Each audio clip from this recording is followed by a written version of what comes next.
But I want to, of course, say congratulations to you on the birth of your sweet little baby. I love to follow your stories and keep up with you being a mom, but I also am enjoying your 12 days of leading up to a Man on the Inside season Oh, 2, and thanks. I'm glad. It's fun. It's like a fun little countdown, which I love. I love a countdown, to be honest. it's like our advent calendar in a way. Like you open up your story and there's a little Yeah, treat. exactly. That's actually what we were going for. So I'm glad that it read that way to you. Hey. Well, I'm so excited here for season 2. I was a huge fan of season 1, and I'm very much a Julie myself. But I Oh, did make good. sure to do my plop for Charles before we started for today's interview.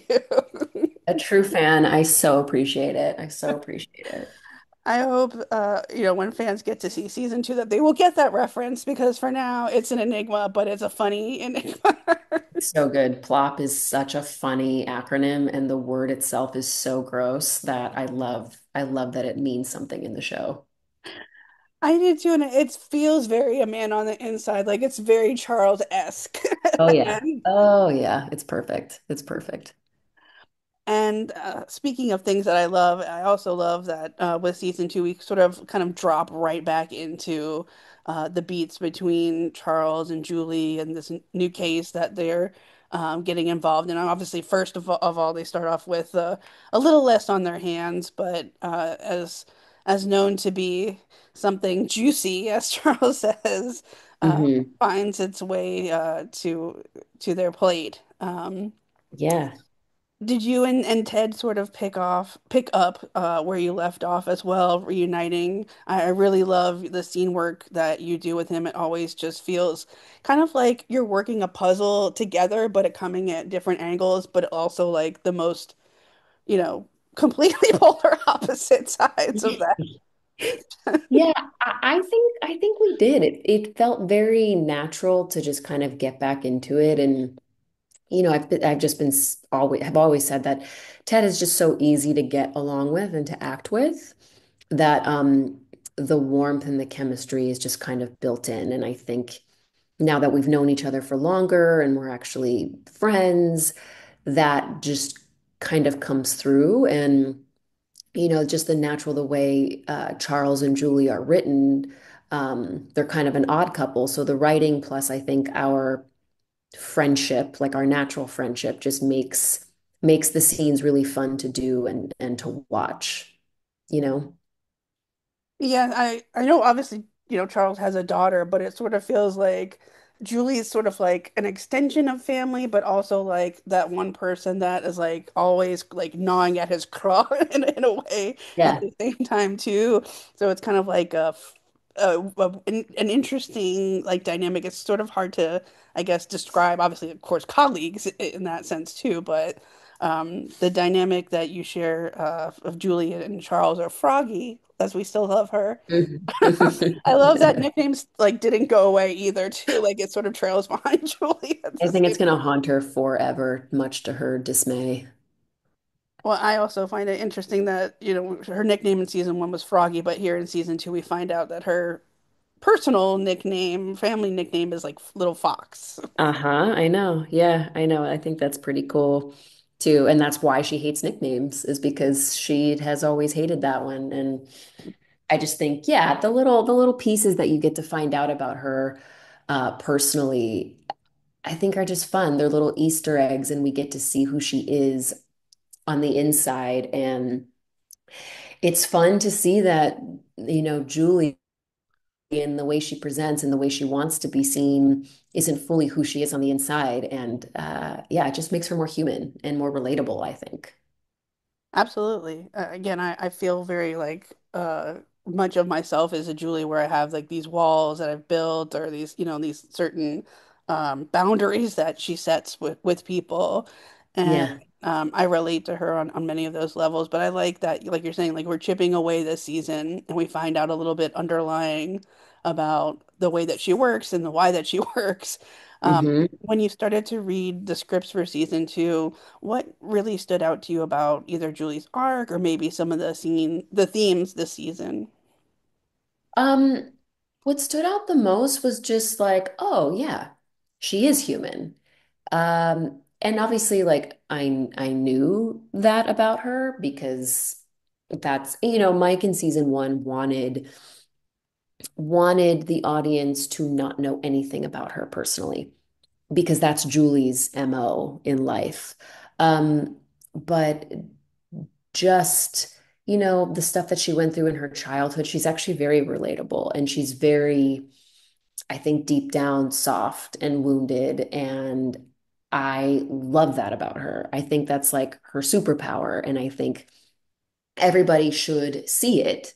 And yeah, just she's so human. And that's, the fact that she doesn't want anybody to see that, I think is also what makes her so human and beautiful. And yeah, I'm just really glad that we get to see that side of her now this season.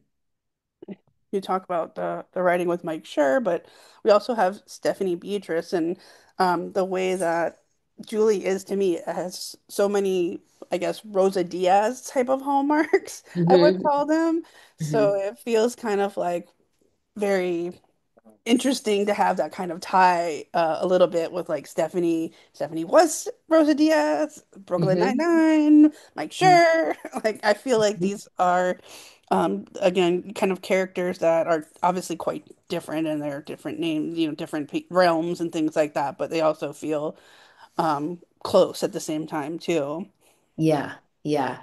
I think it's really cool too. And I love Dee Dee in this show because she's really the only person that like goes toe to toe with Julie. Yes. Julie has the ability to like shut down and scare anyone who tries to like get close or tries to question her, tries to one up her or whatever, which I look, that's a skill. She's an amazing PI, I think, because of it. Right. But Dee Dee is the only one that like does not care. She is not scared of her, um, and can check her. And I think Julie needs that, A. And B, it's just cool that like Stephanie is the person who plays Dee Dee, because she was Rosa in Brooklyn Nine-Nine. It's just all kind of like a really cool intertwined um universe. And yeah, I love it. I love Dee Dee and Julie's dynamic. Yes, as Dee Dee says, Julie is cuckoo bananas. The Yeah, yeah, technical yeah. therapeutic term of things of cuckoo bananas. And yeah, Yeah. I love that we get that great toe-to-toe, tete-a-tete that Julie needs in this realm of environment that we get to see her in as a PI. And yeah, I love that we didn't like forget that. That's something that has continued throughout season two, that we don't leave these moments or these people or her behind. Yeah. Agreed. Agreed. I'm so happy that she's back and that we get to see more of that. It's just so fun. For season, sorry. For season two, did you come about constructing Julie in a different way, or now that we get more of these interpersonal details about her, learn more of these more personal aspects? Yeah, yeah, I would say it wasn't super intentional to construct her differently. It was just the more humanity is shown from her, the more I try to honor that.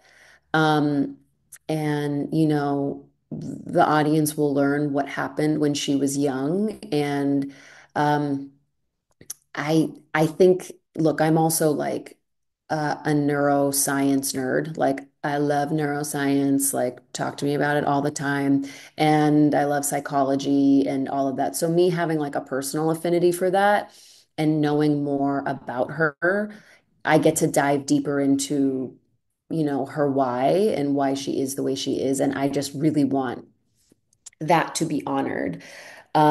So yeah, it wasn't necessarily in an intentional different construction, just trying to honor the more layers that have been introduced. And I always try to just play the human, not the idea of a human, not like the caricature of this human.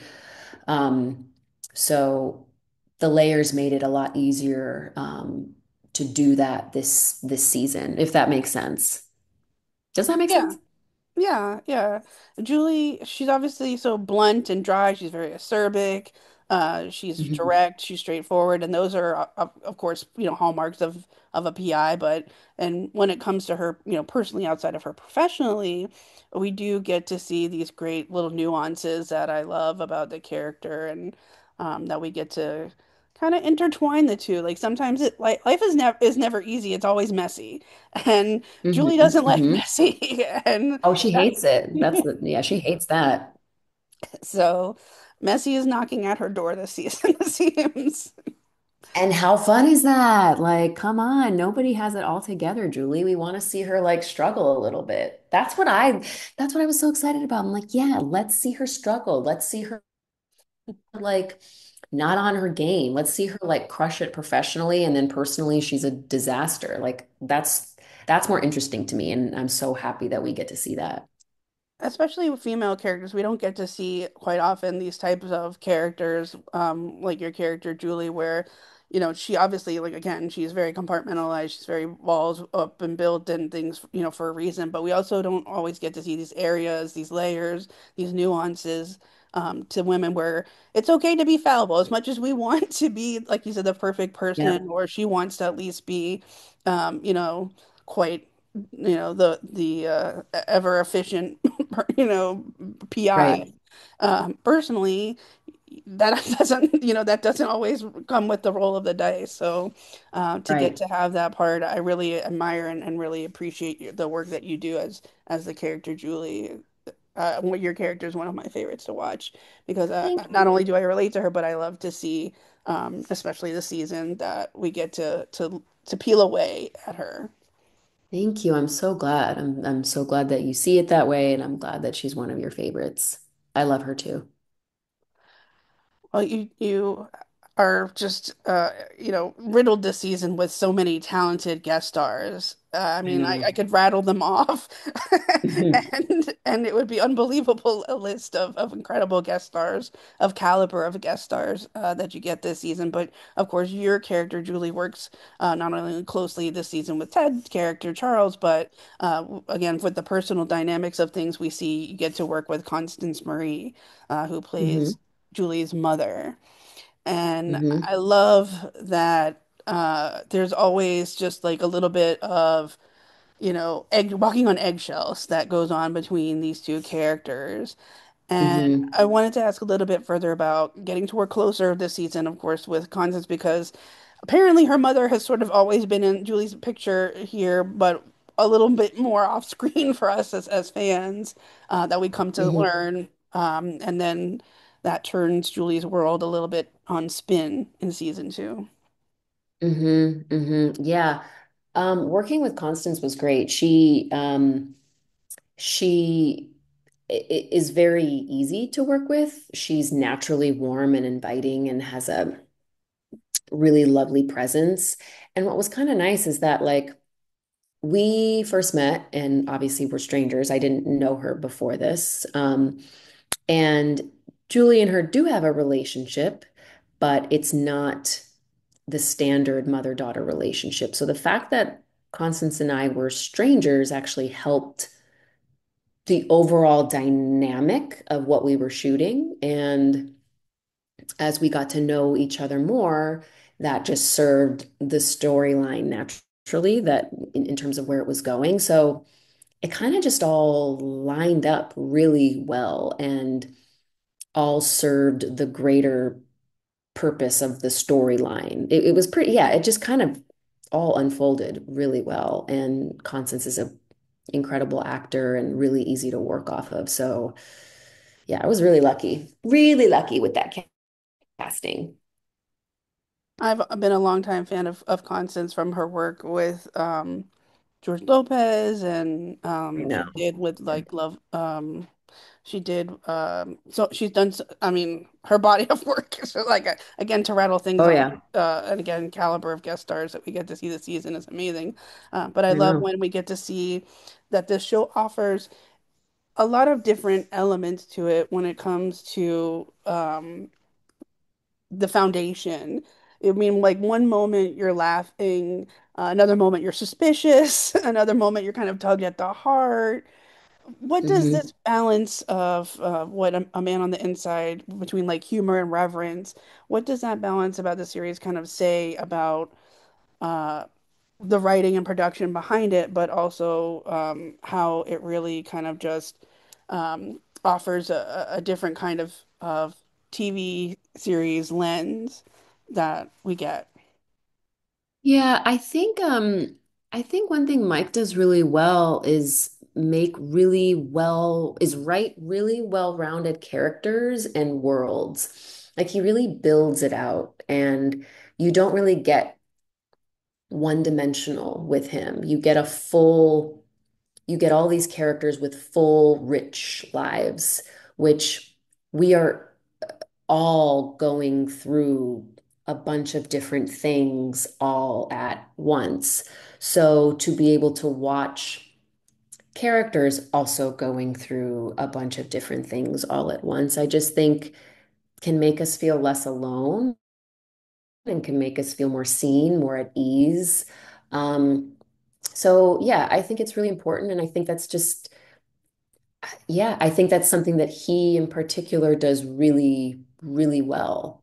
Um, and then therefore it's a lot easier on the actors when you get to play a full human versus something one-dimensional, you know? Absolutely. I mean, not only does it obviously give us a more interesting or a unique perspective into this series and the writing, but I also feel like it offers a special kind of unique way to that the actual series itself construction gives the audience. You know, a lot of times we get the fly on the wall type of experience when we're watching a show. And you're kind of Mhm. like feeling that adrenaline rush of catching up of like the whodunit type of, Clue-esque way. With this series, it feels like Clue, but a little bit Scooby-Doo, but maybe a little bit of Yeah. Nancy Drew, and Yeah. Yeah. I know. It's fun. It's fun all around. And listen, who doesn't love a whodunit mystery? So that's just in itself already fun. And with all of the layers added on top, I just think, yeah, it's a very special, unique show. Well, I appreciate all of your time so much, Lila. Again, I'm such a huge fan of Man on the Inside, and of course, again, to just commend you on a wonderful, beautiful season two. I thank you so much for the opportunity to chat with you today, and again, I wish you all the best personally with your beautiful family, and of course, professionally. And I'm hoping that there's a way for season three of A Man on the Inside because I'm not ready to let these characters go. Like I'm not ready to be. I wasn't ready Same, when it's season same. one, and I was so grateful for like season two, but I'm ready to hop on the bandwagon again if you're ready to. Great. Speak it into existence and thank you so so much for watching and for being a fan. You know, obviously we get to do all of these seasons because people love our show. So we appreciate you and I appreciate you and it was awesome to chat with you. Oh, a pleasure. Anytime we can do anything to promote or to share or to anything. Our platform is always there for you, and